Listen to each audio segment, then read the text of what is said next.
अस्सलाम वालेकुम स्टूडेंट्स, उम्मीद करता हूँ आप ठीक होंगे। बेटा, लास्ट टाइम हमने सेंटेंस स्ट्रक्चर का जो कॉम्पोनेंट था सब्जेक्ट उसके बारे में बात की थी, लेकिन आज हम डिस्कस कर रहे हैं सेंटेंस के प्रेडिकेट को। तो जब हम प्रेडिकेट को डिस्कस करेंगे तो ये भी देखना पड़ेगा कि जो सेंटेंस है वो एक्शन लेस है या एक्शन बेस्ड है। एक्शन लेस सेंटेंस का मतलब ये है कि ऐसा जुमला जिसमें किसी किस्म का काम मौजूद नहीं है, कोई एक्शन परफॉर्म नहीं हो रहा, कोई एक्टिविटी परफॉर्म नहीं हो रही। और एक्शन बेस्ड ऐसा सेंटेंस होता है जिसमें किसी न किस्म का एक्शन परफॉर्म हो रहा होता है। तो आज हम बात कर रहे हैं एक्शन लेस सेंटेंसेस को लेकर। तो देखो, एक्शन लेस सेंटेंस का जो प्रेडिकेट है उसमें सबसे पहला जो कॉम्पोनेंट है वो है लिंकिंग वर्ब। अब ये लिंकिंग वर्ब एक बी वर्ब है जो कि जुमले में एज अ लिंकिंग वर्ब इस्तेमाल होता है। और ये आपको मालूम है जैसे कि इसकी प्रेजेंट फॉर्म है is, am, are, past form है वॉस वर, परफेक्ट फॉर्म है बीन और प्रोग्रेसिव फॉर्म है बीइंग। अच्छा, यार है बात की जो बी वर्ब है, अब बहुत सारे बच्चे उसको हेल्पिंग वर्ब भी बोलते हैं। अब कब ये हेल्पिंग वर्ब के तौर पर इस्तेमाल होता है और कब ये लिंकिंग वर्ब के तौर पर इस्तेमाल होता है, ये मैं वीडियो के लास्ट पर आपको बता दूंगा। अच्छा जी, प्रेडिकेट का जो सबसे पहला कॉम्पोनेंट है वो है लिंकिंग वर्ब। जाके यहाँ पर मैंने बी वर्ब लिखा है। इसके अलावा भी कुछ लिंकिंग वर्ब हैं, वो मैं वर्ब का जब टॉपिक डिस्कस करूँगा तब मैं आपको उसके बारे में तफसील से बताऊँगा। लेकिन चूँकि आज हमारा जो फोकस है वो सेंटेंस की स्ट्रक्चर के ऊपर है, इसलिए मैं उसके ऊपर उस बात अभी नहीं करूँगा। दूसरी टाइप्स लिंकिंग वर्ब की जो दूसरे वर्ब्स हैं उनके वाले से। अच्छा जी, लिंकिंग वर्ब के बाद आएगा एडजेक्टिव। एडजेक्टिव आ सकता है, नाउन आ सकता है और एडवर्ब आ सकता है।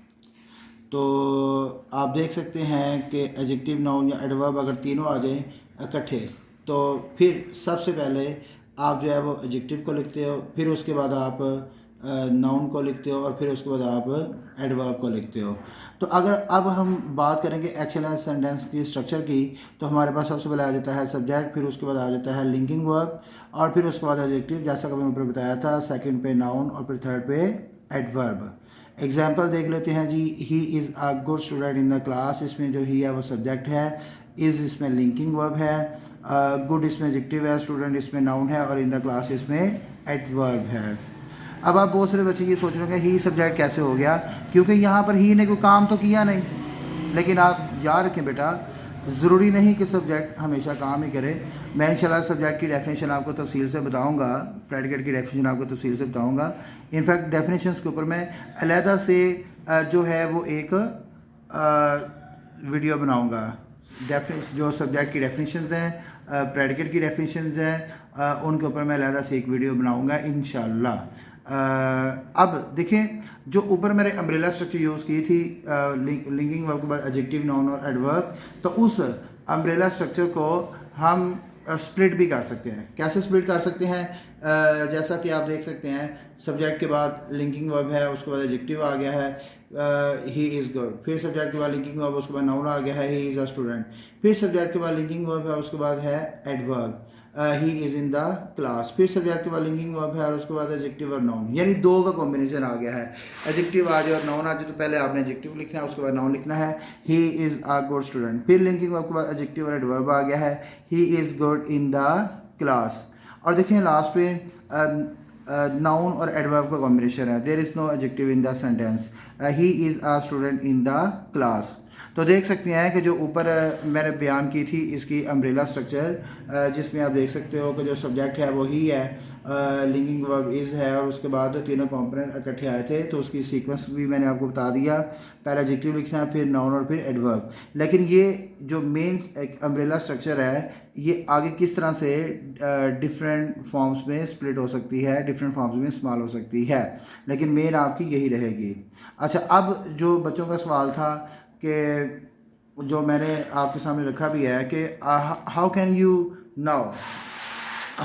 नो कि जो जुमले में इस्तेमाल होने वाला बी वर्ब है वो आपका लिंकिंग वर्ब है या हेल्पिंग वर्ब है। तो याद रखना बात, जब बी वर्ब के बाद एडजेक्टिव आ जाए, नाउन आ जाए या एडवर्ब आ जाए, तीनों इकट्ठे आ जाएं या दो का कॉम्बिनेशन हो या चाहे एक ही इस्तेमाल हो, तो उस वक्त जो बी वर्ब है उसको हम क्या बोलते हैं? लिंकिंग वर्ब बोलते हैं। लेकिन याद है बात, जब बी वर्ब के बाद वर्ब के first form plus N G या थर्ड फॉर्म आ जाए यानी फोर्थ फॉर्म या ये थर्ड फॉर्म आ जाए, प्रोग्रेसिव फॉर्म या परफेक्ट फॉर्म, तो उस वक्त जो बी वर्ब होता है is am are was were been और बीइंग, हेल्पिंग वर्ब वो होता है।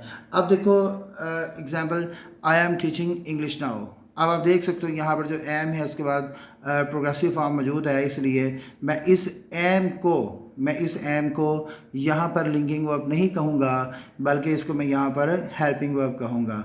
लेकिन इसके बरक्स अगर मैं यहाँ पर एक जुमला लिख दूँ, I am a student, I am a student, तो बेटा आप देख सकते हो कि इस जुमले में जो एम है इसके बाद ना तो थर्ड फॉर्म मौजूद है, ना ही आईएनजी फॉर्म मौजूद है, बल्कि एम के बाद जो है वो क्या है, नाउन है। ठीक है जी। तो अब हम ये कह सकते हैं कि जो ये वाला एम है ये हेल्पिंग वर्ब नहीं, बल्कि ये क्या है, यहाँ पर लिंकिंग वर्ब है, या फिर ये जुमले का मेन वर्ब है। मैंने आपको ऊपर बताया भी है कि जो लिंकिंग वर्ब है उसको जो है हम मेन वर्ब भी कह सकते हैं। तो जो आज की वीडियो थी बेटा, it is all about the actionless sentence, उसकी स्ट्रक्चर, उसके कंपोनेंट्स को हमने डिस्कस किया है। इंशाल्लाह नेक्स्ट वीडियो में हम एक्शन बेस्ड सेंटेंस और उसका जो प्रेडिकेट की स्ट्रक्चर है हम उसको डिस्कस करेंगे। वीडियो देखने के बाद चैनल को सब्सक्राइब कीजिएगा और बेल आइकन के ऊपर टिक भी कीजिएगा। अल्लाह हाफिज़।